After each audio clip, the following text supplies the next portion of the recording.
Hello दोस्तों, मैं मोहनी सारियन आप सभी का स्वागत करता हूं आज के इस BHDAE 182 के वीडियो सेशन में। और आज के इस वीडियो सेशन में हम लोग BHDAE 182 पुस्तक के चैप्टर 3 का एनालिसिस करेंगे। और इसके जो पहले एक वीडियो सेशन आ चुका है, उस वीडियो सेशन में भी हम लोगों ने चैप्टर 3 का एनालिसिस ही किया है। और फिर उस वीडियो सेशन में हम लोगों ने जाना है कि अल्प प्राण किसे कहते हैं, महाप्राण किसे कहते हैं, और भी बहुत सारी चीज़ें हम लोगों ने उस वीडियो सेशन में जानी है।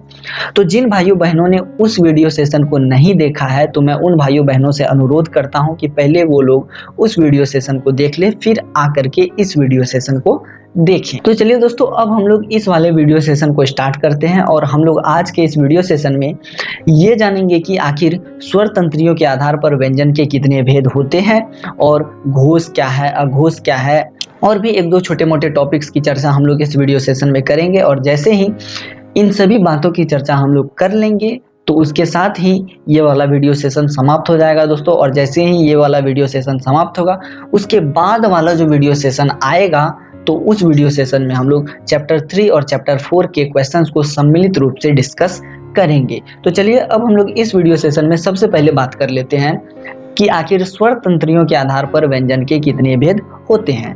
तो दोस्तों, मैं आप लोगों को बता दूं कि स्वर तंत्रियों के आधार पर व्यंजन के मुख्यतः दो भेद होते हैं, पहला घोष और दूसरा अघोष। और घोष को दोस्तों सघोष के नाम से भी जाना जाता है।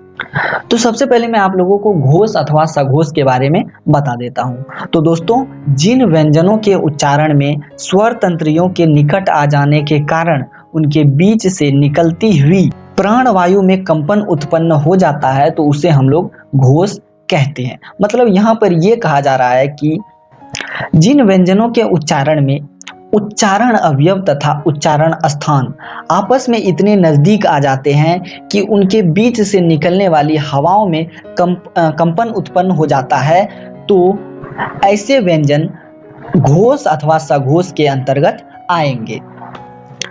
अब देखिए दोस्तों, हिंदी वर्णमाला में प्रत्येक वर्ग का अंतिम 3 वर्ण घोष होता है। अब जैसे मैं आप लोगों को एक सूची से दिखाने की कोशिश कर रहा हूं। ये देखिए दोस्तों, ये रही सूची। अब ये देखिए दोस्तों, ये जो कवर्ग है, ये रहा कवर्ग। तो आप लोग देखिए, कवर्ग में जो को, खो, गो, घो, अंगो, ये पांचों वर्ण आते हैं। तो इसके जो अंतिम 3 वर्ण हैं, इस सूची में दिखाए गए हैं। जैसा कि अभी अभी मैंने आप लोगों को कहा कि हिंदी वर्णमाला में प्रत्येक वर्ग के अंतिम 3 वर्ण घोष अथवा सघोष के अंतर्गत आएंगे। तो इसी वजह से इस कवर्ग के अंतिम 3 वर्ण गो, घो और अंग घोष के अंतर्गत यहाँ पर आप लोगों को दिखाए गए हैं।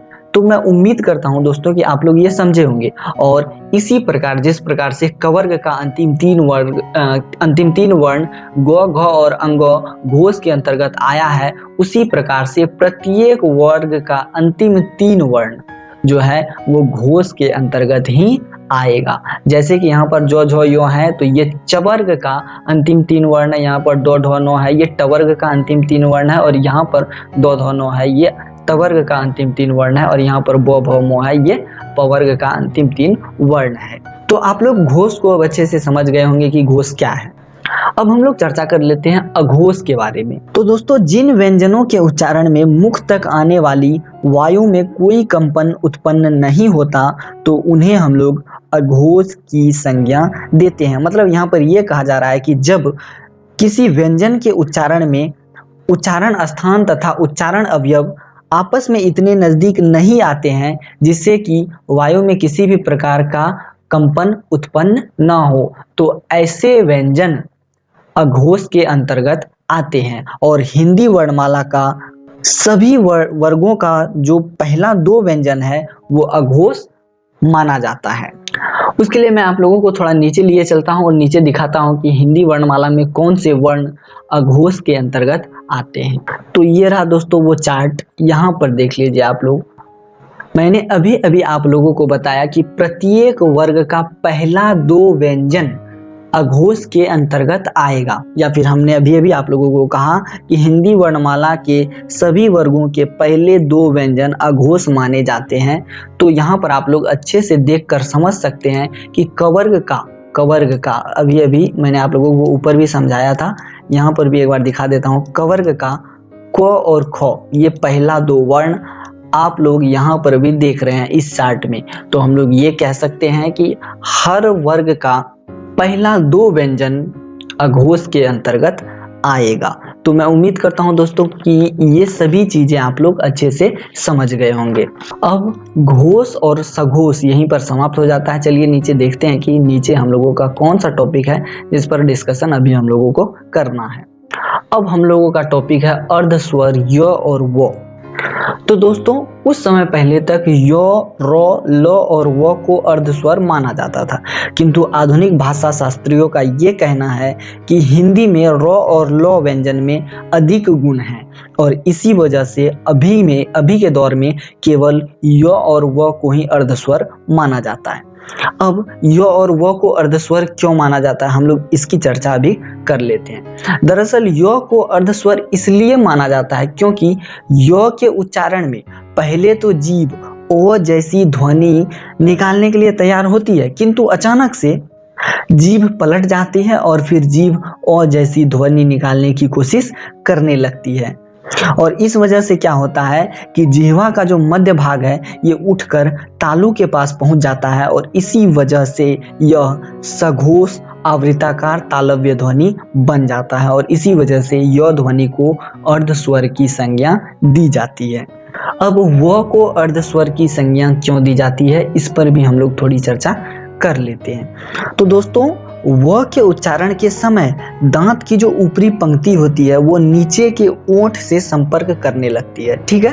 अब इससे क्या होता है कि श्वास मतलब मुंह से जो वायु निकलना चाहती है उसका मार्ग काफी पतला हो जाता है और फिर क्या होता है कि उच्चारण में घर्षण कम हो जाता है और श्वास की जो वायु होती है मतलब मुंह से निकलने वाली जो श्वास होती है वो काफी धीरे धीरे मुंह से निकलती है और इस वजह से वो को कुछ विद्वान घर्षणहीन व्यंजन भी कहते हैं।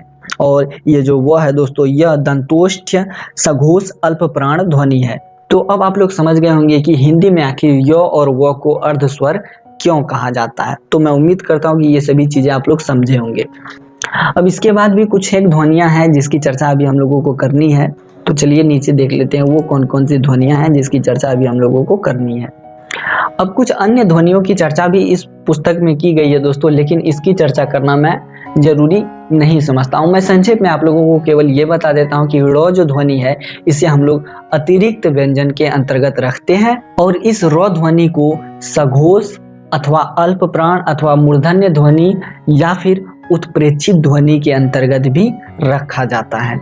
आप लोग ड़ ध्वनि के बारे में समझ गए। अब हम लोग ढ ध्वनि की बात कर लेते हैं। तो ये जो ढ ध्वनि है ये वास्तव में ड़ का ही एक प्रतिरूप है, ठीक है। और जैसे कि ड़ अल्प प्राण है तो ये जो ढ है ये ड़ का महाप्राण स्वरूप होता है।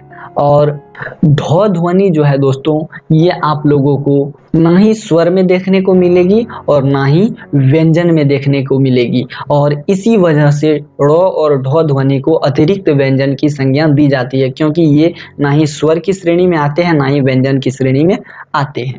अब है ल ध्वनि दोस्तों। तो ये जो ल ध्वनि है इसे हम लोग सघोष के अंतर्गत रखते हैं और इसे वर्त्स्य अल्प प्राण पार्श्विक ध्वनि भी कहते हैं। तो मैं उम्मीद करता हूं दोस्तों कि ये सभी चीजें आप लोग समझ गए होंगे।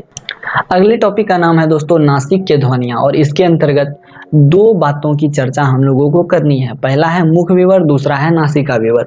तो मैं आप लोगों को मुख विवर और नासिका विवर के बारे में संक्षेप में बता देता हूं। तो मुख विवर क्या होता है? तो दोस्तों जिन व्यंजनों अथवा जिन ध्वनियों का उच्चारण मुंह से निकलने वाली वायु की सहायता से होती है तो उन सभी व्यंजनों अथवा ध्वनियों को हम लोग मुख विवर से निकलने वाली ध्वनियों के अंतर्गत रखेंगे या फिर हम लोग सामान्यतः उन ध्वनियों को मौखिक ध्वनियां भी कहेंगे। अब हम लोग बात कर लेते हैं दोस्तों नासिका विवर के बारे में। तो वैसे ध्वनि जिनके उच्चारण में नाक से निकलने वाले वायु की सहायता ली जाती है तो वैसे ध्वनि को हम लोग नासिका विवर वाली ध्वनियों के अंतर्गत रखेंगे। और नासिका विवर से निकलने वाली ध्वनियों को हम लोग नासिक्य ध्वनियां भी कहते हैं। तो मैं उम्मीद करता हूं दोस्तों कि ये सभी चीजें आप लोग समझ गए होंगे। अब यहाँ पर अनुस्वार है, अनुस्वार का प्रयोग कैसे होता है, अनुनासिकता क्या है, ये सभी जो बातें हैं, ये सभी बातें मैंने आप लोगों को पहले ही बता दी जब हम लोग इसे पिछले के ही वीडियो सेशन में 2-3 वीडियो सेशन बीते होंगे, उसी वीडियो सेशन में हम लोग एक क्वेश्चन पे डिस्कशन कर रहे थे कि अनुस्वार और अनुनासिकता में क्या अंतर है। तभी मैंने आप लोगों को अनुस्वार एवं अनुनासिकता के बारे में बता दिया है। तो मैं अभी यहाँ पर इन सभी बातों की चर्चा बिल्कुल नहीं करूँगा।